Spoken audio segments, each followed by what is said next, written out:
ಆತ್ಮೀಯ ಬಂಧುಗಳೇ, ಶ್ರೀಮದ್ ಭಾಗವತಂ ಸ್ಕಂದ 3 ಭಾಗ 2 ಅಧ್ಯಾಯ 22 ಕರ್ದಮ ಮುನಿ ದೇವಹೂತಿಯರ ವಿವಾಹ. ಇದರಿಂದ ಇವತ್ತು 2 ಶ್ಲೋಕಗಳನ್ನು ತಿಳ್ಕೊಳ್ಳೋಣ.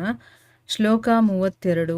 ಬರ್ಹಿಷ್ಮತೀಂ ನಾಮ ವಿಭುರ್ಯಾಂ ನಿರ್ವಿಶ್ಯ ಸಮಾವಸತ್ ತಸ್ಯಾಂ ಪ್ರವಿಷ್ಟೋ ಭವನಂ ತಾಪತ್ರಯ ವಿನಾಶನಂ.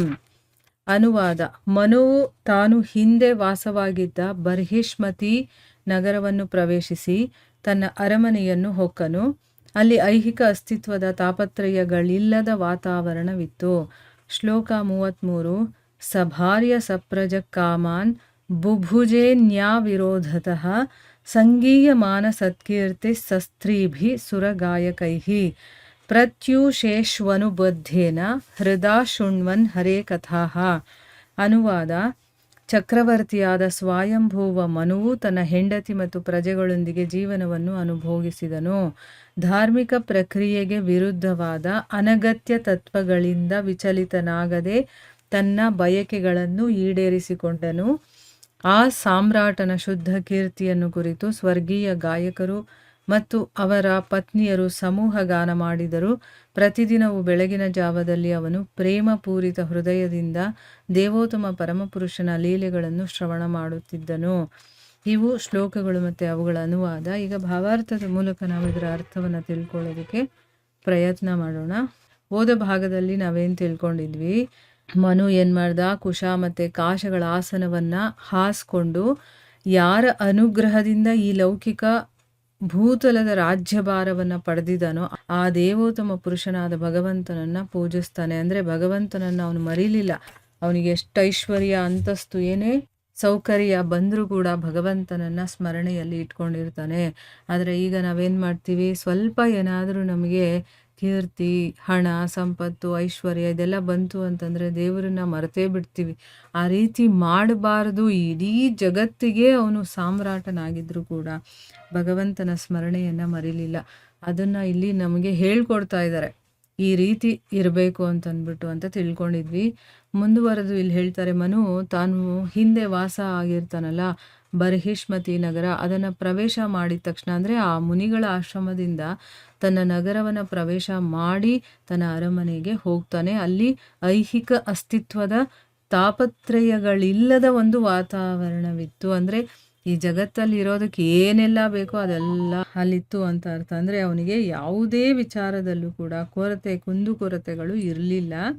ಎಲ್ಲ ಸೌಕರ್ಯಗಳು ಅವನಲ್ಲಿತ್ತು ಅಂತಂದ್ಬಿಟ್ಟು ಹೇಳ್ತಾ ಇದ್ದಾರೆ. ಈಗ ಭಾವಾರ್ಥದಲ್ಲಿ ಗುರುಗಳು ಇದ್ರ ಬಗ್ಗೆ ಏನು ಹೇಳಿದ್ದಾರೆ ಅಂತ ತಿಳ್ಕೊಳ್ಳೋಣ. ಈ ಐಹಿಕ ಜಗತ್ತು ಅಥವಾ ಐಹಿಕ ಅಸ್ತಿತ್ವವುಳ್ಳ ಜೀವನವು ತಾಪತ್ರಯಗಳಿಂದ ತುಂಬಿ ಹೋಗಿದೆ. ದೇಹ ಮತ್ತು ಮನಸ್ಸುಗಳಿಗೆ ಸಂಬಂಧಿಸಿದ ತಾಪಗಳು, ನೈಸರ್ಗಿಕ ಕ್ಷೋಭೆಗಳಿಗೆ ಸಂಬಂಧಿಸಿದ ತಾಪಗಳು, ಇತರ ಜೀವಿಗಳು ಒಡ್ಡುವ ತಾಪಗಳು, ಇವೇ ಆ ತಾಪತ್ರಯಗಳು. ಇಲ್ಲಿ ಏನು ಹೇಳ್ತಾ ಇದ್ದಾರೆ ಅಂತಂದರೆ, ಈ ಐಹಿಕ ಜಗತ್ತಿದೆಯಲ್ವಾ, ಇಲ್ಲಿ ಬರೀ ತಾಪತ್ರಯಗಳಿಂದ ತುಂಬಿರುತ್ತೆ ಜೀವನ ಅಂತ. ತಾಪತ್ರಯಗಳು ಅಂತಂದರೆ 3 ರೀತಿಯ ತ್ರಯಗಳು: ಆದಿದೈವಿಕ, ಆದಿಭೌತಿಕ, ಆಧ್ಯಾತ್ಮಿಕ ಅಂತಂದ್ಬಿಟ್ಟು. ದೇಹ ಮತ್ತು ಮನಸ್ಸು ಎರಡಕ್ಕೂ ಸಂಬಂಧಿಸಿರುತ್ತೆ ಆ ಒಂದು ತಾಪತ್ರಯಗಳು. ಈಗ ನಮ್ಮ ದೇಹಕ್ಕೆ ಏನಾದರೂ ತೊಂದರೆ ಆಗುತ್ತೆ, ಕಾಯಿಲೆ ಕಸಾಲೆಗಳು ಬರುತ್ತಲ್ವಾ. ಮತ್ತು ಮನಸ್ಸಿಗೆ ಮಾನಸಿಕವಾಗಿ ಏನೇನೋ ಚಿಂತನೆ ಮತ್ತು ಅದರಿಂದ ಏನೇನೋ ಪ್ರಾಬ್ಲಮ್ಸ್ ಬರುತ್ತೆ. ಇನ್ನು ನೈಸರ್ಗಿಕ ಕ್ಷೋಭೆಗಳಿಂದ ಸಂಬಂಧಿಸಿರುವಂಥ ತಾಪತ್ರಯಗಳಂದರೆ ಏನು? ನಮ್ಮ ನಿಸರ್ಗದಿಂದ ಅಥವಾ ಅಕ್ಕಪಕ್ಕದವರಿಂದ ಇದರಿಂದ ಬರುವಂಥದ್ದು. ಇನ್ನು ಬೇರೆ ಜೀವಿಗಳು ಒಡ್ಡುವಂಥ ತಾಪತ್ರಯಗಳು ಅದೇನು ಅಂತಂದರೆ, ಒಂದು ಸೊಳ್ಳೆನೇ ಇರ್ಬೋದು, ಒಂದು ನಾಯೇ ಇರ್ಬೋದು, ಅದರಿಂದ ಕೂಡ ನಮಗೆ ತೊಂದರೆಗಳು ಬರುತ್ತೆ ಅಲ್ವಾ. ರಾತ್ರಿ ಇಡೀ ಅದು ಬೊಗಳ್ತಾ ಇದ್ದರೆ ಅದು ಒಂಥರ ಹಿಂಸೆ ತಾನೇ, ನಮಗೆ ನಿದ್ದೆನೂ ಹೊರಟೋಗ್ಬಿಡುತ್ತೆ, ಅದು ಒಂದು ತಾಪತ್ರಯನೇ. ಈ ರೀತಿ ಆದಿ ದೈವಿಕ, ಆದಿ ಭೌತಿಕ, ಆಧ್ಯಾತ್ಮಿಕ ಅನ್ನುವಂಥ 3 ತಾಪತ್ರಯಗಳು, ಅದನ್ನು ತ್ರಯಗಳು, ತಾಪತ್ರಯಗಳು ಅಂತ ಹೇಳ್ತಾರೆ. ಕೃಷ್ಣ ಪ್ರಜ್ಞೆಯ ಚೈತನ್ಯವನ್ನು ಪ್ರಸಾರ ಮಾಡುವುದರಿಂದ ಆಧ್ಯಾತ್ಮಿಕ ವಾತಾವರಣವನ್ನು ಸೃಷ್ಟಿಸುವುದೇ ಮನುಷ್ಯ ಸಮಾಜದ ಉದ್ದೇಶ. ಕೃಷ್ಣ ಪ್ರಜ್ಞೆಯ ನೆಲೆಯಲ್ಲಿ ಐಹಿಕ ಅಸ್ತಿತ್ವದ ತಾಪಗಳು ಪರಿಣಾಮಕಾರಿಯಾಗಲಾರವು. ಅಂದರೆ ಕೃಷ್ಣ ಪ್ರಜ್ಞೆಯನ್ನು ಸ್ವೀಕರಿಸಿದಾಗ ಐಹಿಕ ಜಗತ್ತಿನ ತಾಪಗಳು ಸಂಪೂರ್ಣ ನಾಶವಾಗುತ್ತವೆ ಎಂದಲ್ಲ. ಆದರೆ ಕೃಷ್ಣ ಪ್ರಜ್ಞೆಯುಳ್ಳವನಲ್ಲಿ ಐಹಿಕ ಅಸ್ತಿತ್ವದ ತಾಪಗಳು ಪರಿಣಾಮಕಾರಿಯಾಗಲಾರವು. ಐಹಿಕ ವಾತಾವರಣದ ಸಂಕಟಗಳನ್ನು ನಾವು ತಡೆಯಲಾಗದು. ಆದರೆ ಕೃಷ್ಣ ಪ್ರಜ್ಞೆಯು ಐಹಿಕ ಅಸ್ತಿತ್ವದ ತಾಪಗಳ ಬಾಧೆಯಿಂದ ನಮ್ಮನ್ನು ರಕ್ಷಿಸುವ ಪೂತಿನಾಶಕ ವಿಧಾನವಾಗಿದೆ. ಅಂದರೆ ಅರ್ಥ ಏನಪ್ಪ ಅಂತಂದರೆ, ಈಗ ಯಾರು ಭಗವಂತನ ಒಂದು ವಿಚಾರಗಳನ್ನು ಅವನ ಬಗ್ಗೆ ಎಲ್ಲ ಕಡೆ ಪ್ರಸಾರ ಮಾಡ್ತಾರೋ, ಆ ಒಂದು ಆಧ್ಯಾತ್ಮಿಕ ವಾತಾವರಣವನ್ನು ಸೃಷ್ಟಿ ಮಾಡೋದಿದೆಯಲ್ಲ, ಅದೇ ನಿಜವಾಗ್ಲೂ ಮನುಷ್ಯ ಸಮಾಜದ ಉದ್ದೇಶ. ನಾವು ಈ ಜಗತ್ತಿಗೆ ಬಂದಿರೋದೇ ಭಗವಂತನ ವಿಚಾರಗಳನ್ನು ತಿಳ್ಕೊಂಡು ನಮ್ಮನ್ನು ನಾವು ಮುಕ್ತರನ್ನಾಗಿ ಮಾಡಿಕೊಂಡು ಬೇರೆಯವರಿಗೂ ಕೂಡ ಆ ದಾರಿಯನ್ನು ತೋರಿಸುವಂಥ ಕೆಲಸ ಮಾಡಬೇಕು. ಸೊ ಅದಕ್ಕೋಸ್ಕರನೇ ಆ ಭಗವಂತನ ವಿಚಾರಗಳನ್ನು ಎಲ್ಲರಿಗೂ ತಲುಪಿಸುವಂಥ ಕೆಲಸ ಮಾಡೋದಿದೆಯಲ್ಲ, ಅದು ಮನುಷ್ಯ ಸಮಾಜದ ಉದ್ದೇಶ. ಯಾರು ಭಗವಂತನ ನೆಲೆಯಲ್ಲಿ, ಅಂದರೆ ಅವನ ಬಗ್ಗೆ ಈ ಚಿಂತನೆ ಮಾಡುವಂಥ ನೆಲೆಯಲ್ಲಿ ಇರ್ತಾರೋ ಅವ್ರ ಮೇಲೆ ಈ ಒಂದು ತಾಪತ್ರಯಗಳು ಏನಿದೆಯೋ ಅದು ಪರಿಣಾಮಕಾರಿ ಆಗೋದಿಲ್ಲ. ಅಂದರೆ ಏನು, ಈಗ ನಾವು ಭಗವಂತನ ವಿಷಯದಲ್ಲೇ ಮುಳುಗಿರ್ತೀವಲ್ವಾ, ಆಗ ನಮಗೆ ಜಗತ್ತಿನ ತಾಪಗಳೇ ಬರೋದಿಲ್ಲ ಅಂತಲ್ಲ, ಸಂಪೂರ್ಣವಾಗಿ ಅದೆಲ್ಲ ನಾಶ ಆಗಿಬಿಡುತ್ತೆ. ನನಗೆ ರೋಗ ಬರೋದಿಲ್ಲ, ಅಥವಾ ನನಗೆ ಚಿಂತನೆಗಳು ಬರೋದಿಲ್ಲ, ಅಥವಾ ನನಗಿನ್ಯಾರಿಂದನೋ ತೊಂದರೆಗಳು ಬರೋದಿಲ್ಲ, ಹಾಗಲ್ಲ, ಬಂದೇ ಬರುತ್ತೆ. ಆದರೆ ಅದು ನಮಗೆ ಏನು ಮಾಡೋದಿಲ್ಲ ಅಂತಂದರೆ ಏನು, ಭಗವಂತನಲ್ಲೇ ನಾವು ಮುಳುಗಿದ್ದಾಗ ಈ ರೀತಿಯ ತಾಪತ್ರಯಗಳು ಏನೇ ಬಂದರೂ ಕೂಡ ಅದು ನಮ್ಮ ಮೇಲೆ ಪರಿಣಾಮವನ್ನು ಬೀರೋದಿಲ್ಲ ಅಂತ ಅರ್ಥ. ಈಗ ನಾವು ಬೇಕಾದಷ್ಟು ಸಂತರು ಸಾಧುರು ಅವರು ಕೂಡ ಕಾಯಿಲೆ ಬಿದ್ದಿರೋದನ್ನ ನೋಡಿದ್ವಿ, ನರಳೋದನ್ನ ನೋಡಿದ್ವಿ, ಆದರೆ ಅವ್ರ ಒಳಗಡೆಯಿಂದ ಅವ್ರಿಗೆ ಯಾವುದೇ ರೀತಿಯ ಎಫೆಕ್ಟ್ ಆಗಲ್ಲ. ಶರೀರಕ್ಕೆ ಏನೋ ಒಂದು ತೊಂದರೆ ಆಗಿರುತ್ತೆ ಹೊರತು ಅವ್ರ ಒಳಗಡೆಯಿಂದ ಸಂತುಷ್ಟರಾಗಿರ್ತಾರೆ. ಯಾಕೆ ಅಂತಂದರೆ ಅವರು ಭಗವಂತನಲ್ಲಿ ಮುಳುಗಿರೋದ್ರಿಂದ ಅವ್ರ ಮೇಲೆ ಅದು ಏನು ಪರಿಣಾಮ ಬೀಳೋದಿಲ್ಲ ಅಂತ ಅರ್ಥ. ಅಂದರೆ ಈ ಹೊರಗಡೆ ಇರುವಂಥ ಸಂಕಟಗಳು ಏನಿದೆಯೋ ಐಹಿಕದಿಂದ ಬರುವಂಥದ್ದು, ಅದನ್ನು ನಾವು ತಡೆಯೋದಕ್ಕಾಗೋದಿಲ್ಲ. ಆದರೆ ಈ ಭಗವಂತನ ಪ್ರಜ್ಞೆ ನಮಗಿರೋದ್ರಿಂದ ಈ ತಾಪಗಳ ಬಾಧೆ ಇದೆಯಲ್ಲ, ಅದರಿಂದ ನಮ್ಮನ್ನು ತಪ್ಪಿಸೋ ಅಂಥ ಒಂದು ಪೂತಿನಾಶಕ, ಅಂದರೆ ಏನು, ಇಂಜೆಕ್ಷನ್ ತೊಗೊಳ್ತೀವಿ ಅಂದರೆ ಏನು, ಕಾಯಿಲೆ ಬರದೇ ಇರಲಿ ಅನ್ನೋ ಥರ ತೊಗೊಳ್ತೀವಲ್ವ, ಆ ರೀತಿ ನಮ್ಮನ್ನು ರಕ್ಷಣೆ ಮಾಡುವಂಥ ಒಂದು ವಿಧಾನ ಇದು. ಕೃಷ್ಣ ಪ್ರಜ್ಞೆಯುಳ್ಳ ವ್ಯಕ್ತಿಗೆ ಸ್ವರ್ಗವಾಸ ನರಕವಾಸಗಳು ಎರಡೂ ಸಮಾನವಾಗಿವೆ. ಐಹಿಕ ತಾಪಗಳ ಬಾಧೆಗಳಿಲ್ಲದ ಯಾವ ವಾತಾವರಣವನ್ನು ಸ್ವಯಂಭುವ ಮನು ಸೃಷ್ಟಿಸಿದ್ದನೋ ಅದನ್ನು ಈ ಕೆಳಗಿನ ಶ್ಲೋಕಗಳಲ್ಲಿ ವಿವರಿಸಲಾಗಿದೆ. ನೋಡಿ, ಯಾರು ಭಗವಂತನ ಪ್ರಜ್ಞೆಯನ್ನು ಇಟ್ಕೊಂಡಿರ್ತಾನೋ ಅಂಥವನಿಗೆ ಸ್ವರ್ಗ ಆದರೆ ಏನು, ನರಕ ಆದರೆ ಏನು, ಅವನಿಗೇನು ಅನ್ಸಲ್ಲ. ಯಾಕಂದರೆ ಆ ಸುಖ ಅಥವಾ ದುಃಖ ಅನ್ನೋದು ಈ ಶರೀರಕ್ಕೆ ಬರ್ತಾ ಇರುತ್ತೆ ಹೊರತು ಅವನಿಗೆ ಅದು ಏನು ಎಫೆಕ್ಟ್ ಮಾಡಲ್ಲ. ಅವನು ಒಳಗಡೆಯಿಂದ ಭಗವಂತನಲ್ಲೇ ಮುಳುಗಿರ್ತಾನೆ, ಅವನ ಸ್ಮರಣೆಯಲ್ಲೇ ಇರ್ತಾನಲ್ವ, ಅವನಿಗೇನಾದರೂ ಆಗೋದಿಲ್ಲ. ಈಗ ಭಕ್ತ ಪ್ರಹ್ಲಾದನಿಗೆ ಭಗವಂತನ ಸ್ಮರಣೆಯನ್ನು ಬಿಟ್ಟರೆ ಬೇರೆ ಏನೂ ಮಾಡೋದಿಲ್ಲ. ಅವನು ಯಾವುದೇ ಏನೇ ತೊಂದರೆಗಳು ಬಂದರೂ ಕೂಡ ಅವನಿಗೆ ತೊಂದರೆನೂ ಅನಿಸಲ್ಲ, ಸುಖ ಬಂದರೆ ಸುಖನೂ ಅನಿಸಲ್ಲ. ಅವ್ರ ತಂದೆ ಮೇಲಿಂದ ಅವನನ್ನು ಬೀಳಿಸ್ತಾನೆ, ಆನೆ ಕೈಯಲ್ಲಿ ತುಳ್ಸೋದಕ್ಕೆ ಹೋಗ್ತಾನೆ, ವಿಷ ಕೊಡ್ತಾನೆ, ಏನು ಮಾಡಿದ್ರೂ ಕೂಡ ಅವನು ನಗನಗ್ತಾನೆ ಇರ್ತಾನೆ, ಭಗವಂತನ ನಾಮಸ್ಮರಣೆ ಮಾಡ್ತಾನೆ ಇರ್ತಾನೆ. ಯಾಕೆ, ಅವನಿಗೆ ತೊಂದರೆ ಕೊಟ್ಟರು ಒಂದೇ ಅಥವಾ ಸಂತೋಷವಾಗಿದ್ದರು ಒಂದೇ, ಅವನಿಗೆ ಸ್ವರ್ಗ ನರಕ ಎರಡೂ ಒಂದೇ ಸಮಾನವಾಗಿತ್ತು. ಆ ರೀತಿ ಇಲ್ಲಿ ಐಹಿಕ ತಾಪಗಳ ಬಾಧೆನೇ ಇಲ್ಲದೆ ಇರುವಂಥ ಒಂದು ವಾತಾವರಣವನ್ನು ಸ್ವಯಂಭುವಮನು ಸೃಷ್ಟಿ ಮಾಡಿಕೊಂಡಿದ್ದ ಅವನು.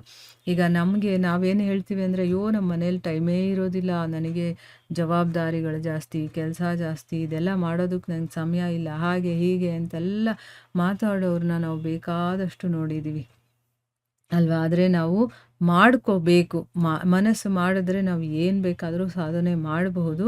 ಅದಕ್ಕೋಸ್ಕರ ಆ ರೀತಿಯ ಒಂದು ವಾತಾವರಣವನ್ನು ಸೃಷ್ಟಿ ಮಾಡ್ಕೋಬೇಕು ನಾವು, ಆಗ ನಾವು ಇದನ್ನೆಲ್ಲ ಮಾಡೋದಕ್ಕೆ ಸಾಧ್ಯ ಆಗೋದು. ಇನ್ನು ಮುಂದಿನ ಶ್ಲೋಕದಲ್ಲಿ ಹೇಳ್ತಾ ಇದ್ದಾರೆ, ಚಕ್ರವರ್ತಿಯಾಗಿರುವಂಥ ಸ್ವಯಂಭವ ಮನು ಏನು ಮಾಡ್ದ, ತನ್ನ ಹೆಂಡತಿ ಮತ್ತು ಪ್ರಜೆಗಳ ಜೊತೆ ಜೀವನವನ್ನು ಅನುಭೋಗಿಸಿದನು. ಅವನು ಜೀವನವನ್ನು ಕೂಡ ಚೆನ್ನಾಗಿ ಒಳ್ಳೆ ರೀತಿಯಲ್ಲಿ ಅದನ್ನು ಅನುಭವಿಸ್ತಾ ಇದ್ದಾನೆ. ಮತ್ತು ಧಾರ್ಮಿಕ ಪ್ರಕ್ರಿಯೆಗೆ ವಿರುದ್ಧವಾಗಿರುವಂಥದ್ದು ಅಂದರೆ ಏನು, ಧರ್ಮದಲ್ಲಿ ಶಾಸ್ತ್ರಗಳಲ್ಲಿ ಏನು ಹೇಳಿದಾರೋ ಅದರ ವಿರುದ್ಧವಾಗಿ ಅವನು ಏನೂ ಮಾಡಲಿಲ್ಲ. ಅಂದರೆ ವಿರುದ್ಧವಾಗಿರುವಂಥ ಬೇಡದೇ ಇರುವಂಥ ತತ್ವಗಳಿಂದ ಅವನು ಯಾವತ್ತೂ ವಿಚಲಿತನಾಗದೆ ತನ್ನ ಬಯಕೆಗಳನ್ನು ಈಡೇರಿಸ್ಕೊಳ್ತಾನೆ. ಅಂದರೆ ನಾವು ನಮ್ಮ ಬಯಕೆಗಳನ್ನು ಈಡೇರಿಸ್ಕೊಳ್ಬಾರದು ಅಂತ ಏನಿಲ್ಲ, ಆದರೆ ಅದು ಧರ್ಮದ ಒಳಗಡೆ ಇರಬೇಕು. ಆ ರೀತಿ ಅವನು ಮಾಡ್ಕೊಳ್ತಾನೆ. ಈ ಸಾಮ್ರಾಟನ ಶುದ್ಧ ಕೀರ್ತಿಯನ್ನು ಕುರಿತು ನೋಡಿ, ಇವನು ಆಳ್ವಿಕೆ ಮಾಡಿದಂಥ ರೀತಿಯನ್ನು ನೋಡಿ, ಅವನ ಕೀರ್ತಿ ಎಲ್ಲಿವರೆಗೂ ಹೋಯಿತು ಅಂತಂದರೆ ಸ್ವರ್ಗಲೋಕದವರೆಗೂ ಹೋಯಿತು. ಅದಕ್ಕೆ ಅಲ್ಲಿದ್ದಂತಹ ಗಾಯಕರು ಮತ್ತು ಅವರ ಹೆಂಡತಿಯರು ಇರ್ತಾರಲ್ಲ, ಅವರೆಲ್ಲರೂ ಕೂಡ ಅವನನ್ನು ಹಾಡಿ ಹೊಗಳ್ತಾರೆ. ಪ್ರತಿದಿನ ಬೆಳಗಿನ ಜಾವದಲ್ಲಿ ಅವನು ಪ್ರೀತಿಯ ಹೃದಯದಿಂದ ನೋಡಿ, ಪ್ರೀತಿ ತುಂಬಿದ ಹೃದಯದಿಂದ ಭಗವಂತನ ಲೀಲೆಗಳನ್ನು ಶ್ರವಣ ಮಾಡ್ತಾ ಇದ್ದ. ಈಗ ನಾವು ಯಾವ ರೀತಿ ಮಾಡ್ತೀವಿ? ಅಯ್ಯೋ ನಾನು ಕೇಳಬೇಕಲ್ಲ, ಈಗ ಅಯ್ಯೋ ನನಗೆ ಇಷ್ಟನೇ ಇಲ್ಲ, ಆದರೂ ಕೂಡ ಒಳ್ಳೆಯದು ಅಂತ ಹೇಳ್ತಾರೆ, ಕೇಳಬೇಕಪ್ಪ, ಅವ್ರು ಹೇಳಿದ್ದಾರೆ ಅದಕ್ಕೆ ಕೇಳಬೇಕಪ್ಪ, ಈ ರೀತಿ ಅಲ್ಲ. ನಮಗೆ ತಂತಾನಾಗಿ ಭಗವಂತನಲ್ಲಿ ಪ್ರೀತಿ ಬರಬೇಕು. ಆ ಸಂತೋಷ, ಆ ಪ್ರೀತಿ ಯಾವಾಗ ಇರುತ್ತೋ ನಮ್ಮ ಹೃದಯದಲ್ಲಿ, ಆಗ ನಾವು ಭಗವಂತನ ಲೀಲೆಗಳನ್ನು ಕೇಳಿದಾಗ ನಮಗೆ ಅತೀವವಾದ ಆನಂದ ಸಿಗುತ್ತೆ. ಆ ರೀತಿ ಅವನು ಪ್ರತಿನಿತ್ಯ ಭಗವಂತನ ವಿಚಾರಗಳ ಶ್ರವಣವನ್ನು ಮಾಡ್ತಾ ಇದ್ದ. ಈಗ ಭಾವಾರ್ಥದಲ್ಲಿ ಗುರುಗಳೇನು ಹೇಳಿದ್ದಾರೆ ಅಂತ ತಿಳ್ಕೊಳ್ಳೋಣ. ಕೃಷ್ಣ ಪ್ರಜ್ಞೆಯ ಪರಿಪೂರ್ಣ ಸಾಕ್ಷಾತ್ಕಾರವೇ ಮಾನವ ಸಮಾಜದ ವಾಸ್ತವಿಕ ಉದ್ದೇಶ. ಹೆಂಡತಿ ಮತ್ತು ಮಕ್ಕಳೊಂದಿಗೆ ವಾಸಿಸುವುದಕ್ಕೆ ಯಾವ ನಿರ್ಬಂಧವೂ ಇಲ್ಲ. ಆದರೆ ಧಾರ್ಮಿಕ ತತ್ವಗಳಿಗೆ, ಆರ್ಥಿಕ ಅಭಿವೃದ್ಧಿಗೆ, ನಿಯತವಾದ ಇಂದ್ರಿಯಾನುಭೋಗಕ್ಕೆ, ಅಂತಿಮವಾಗಿ ಐಹಿಕ ಅಸ್ತಿತ್ವದಿಂದ ಮುಕ್ತಿಗೆ ವಿರುದ್ಧವಾಗಿ ಹೋಗದ ಹಾಗೆ ಜೀವನವನ್ನು ರೂಪಿಸಿಕೊಳ್ಳಬೇಕು. ಈ ಐಹಿಕ ಅಸ್ತಿತ್ವಕ್ಕೆ ಬಂದ ಬದ್ಧಾತ್ಮರು ತಮ್ಮ ಐಹಿಕ ಕಾಮನೆಗಳನ್ನು ಪೂರೈಸಿಕೊಳ್ಳುವುದಕ್ಕೆ ಮತ್ತು ಅದೇ ಕಾಲಕ್ಕೆ ಮುಕ್ತರಾಗಿ ಭಗವದ್ಧಾಮಕ್ಕೆ ಮರಳಿ ಹೋಗುವುದಕ್ಕೆ ಮಾರ್ಗದರ್ಶನ ಮಾಡಬಹುದಾದ ರೀತಿಯಲ್ಲಿ ವೈದಿಕ ತತ್ವಗಳನ್ನು ನಿರೂಪಿಸಲಾಗಿದೆ.